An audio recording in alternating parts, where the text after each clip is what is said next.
وعلیکم السلام ورحمۃ اللہ۔ یقین جانو میرے پیارے بھائی، ہمیں کسی سے کوئی ذاتی نہ دشمنی ہے اور نہ ہی ذاتی لگاؤ ہے۔ ڈاکٹر اسرار کی بہت اچھی باتیں بھی موجود ہیں، جو شیلے اسپیکر تھے، انقلابی انداز تھا، معلومات بھی بہت زیادہ تھیں، قرآن آیات کی ریفرنس دینا۔ لیکن مسئلہ یہ ہے کہ جو ان کے عقیدے کے اندر خرابی رہ گئی ہے، یہ بہت بڑا ان کا ایک تاریک پہلو ہے، اور خطرناک اس لیے کہ اب لوگ چونکہ ان پر اعتماد کر رہے ہیں، اور وہ والا شک جس کی یہ حمایت کرتے رہے ہیں وہ لوگ اپنا لیں گے، اس کو معمولی سمجھیں گے کہ جب ڈاکٹر اسرار جیسے آدمی ان کے شرک کے اوپر خاموش رہے ہیں یا تائید کرتے رہے ہیں۔ اس کی ایک مثال میں آپ کو دوں، پھر خود فیصلہ آپ کیجیے گا۔ ڈاکٹر اسرار بیان کر رہے تھے کہ دیکھو، مدد صرف اللہ سے پکارنی ہے، اللہ کو پکارنا ہے مدد کے لیے، کسی اور کو نہیں پکارنا ہے، نہ فرشتے کو، نہ جن کو، نہ کسی اور کو۔ اب مدد اللہ کرتا ہے، اب اللہ کس طریقے سے مدد کرتا ہے یہ اس کا کام ہے، کبھی فرشتے کے ذریعے، کبھی کسی انسانی روح کے ذریعے۔ یہ انہوں نے کہا کہ ہمیں کیا پتا عبد القادر جیلانی کی روح ادھر آ کے مدد کر رہی ہو، اس طرح کی باتیں انہوں نے کہی۔ اور پھر کوٹ کیا شاہ ولی اللہ کو، انہوں نے حجت اللہ البالغہ جو برزخ کا بیان ہے، وہاں شاہ ولی اللہ کہتے ہیں کہ کچھ نیک صفت انسان ہوتے ہیں، وہ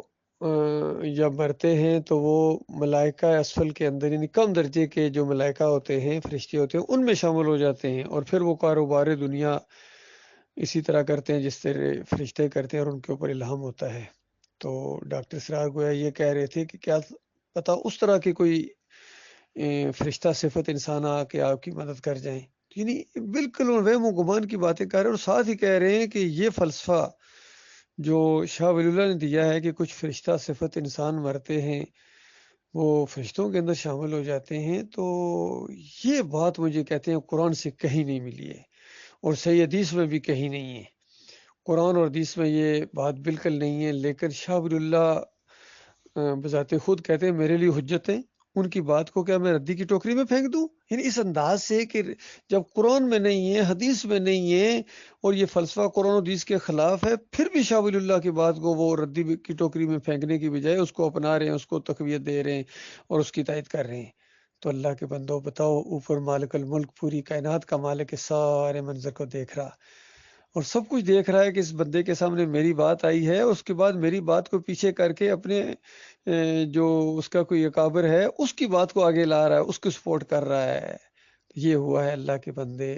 میرے پیارے بھائی، سب نے یہی کیا ہے۔ عبد القادر جیلانی کی کتابیں ہوں، محی الدین چشتی کی کتابیں ہوں، مجدد الفسانی کی ہوں، شاہ ولی اللہ کا پورا خاندان کہتے ہیں میرے باپ نے گھوڑے کی عمر عورت کو لگا دی، عورت کی عمر گھوڑے کو لگا دی، مردوں کو زندہ کر دیا۔ یہ ساری باتیں ان کی کتابوں میں موجود ہیں، اور ان کی تائید کرتے ہیں ڈاکٹر اسرار،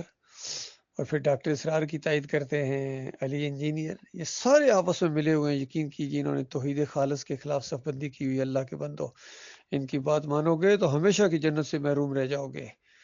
اور ایمان کا تقاضا یہ ہے کہ ان کا کفر کیا جائے، ان کا انکار کیا جائے، لوگوں کو بتایا جائے کہ یہ مٹھائی لائے ہیں، زہر ملا کے لائے ہیں، یہ وہ محافظ تھے جنہوں نے اپنے گھر کو لوٹ لیا، اس گھر کو آگ لگ گئی گھر کے چراغ سے۔ یہی کچھ محمد حنیف نے کیا ہے، یہی قاری خلیل الرحمان کر رہے ہیں، طارق جمیل یہی کر رہے ہیں، طاہر القادری یہی کر رہے ہیں، تقی عثمانی، فضل الرحمان، منور سلطان، سارے ایک کشتی کے مسافر ہیں۔ یقین کیجئے سب کا مزاج ایک ہی جیسا ہے، مشرکانہ، اور بالکل ایمان خالص سے ان کو چڑ ہے۔ ایمان خالص توحید کی بات ان کے سامنے آ جائے ان کو آگ لگ جاتی ہے، یہ میرا تجربہ اللہ جانتا ہے۔ اس وجہ سے میں بالکل اللہ کا بندہ ہوں، اور ان کی باتوں کو میں اللہ کے مقابلے میں کبھی ماننے کے لیے تیار نہیں ہوں، بلکہ پوری دنیا کو میں جہاں جہاں تک میری آواز پہنچے میں بتاؤں گا کہ یہ اصل مجرم ہے، یہ رہنما نہیں ٹھگ تھے، انہوں نے شرک پھیلایا ہے اور شرک کی حمایت کی ہے۔ جب تک ان کی ہوا نہ اکھیڑ دی جائے کوئی خیر امت کے اندر نہیں آ سکتا ہے، یہ بالکل طے شدہ بات ہے۔ اللہ تعالیٰ غور و فکر کرنے کی توفیق عطا فرمائے۔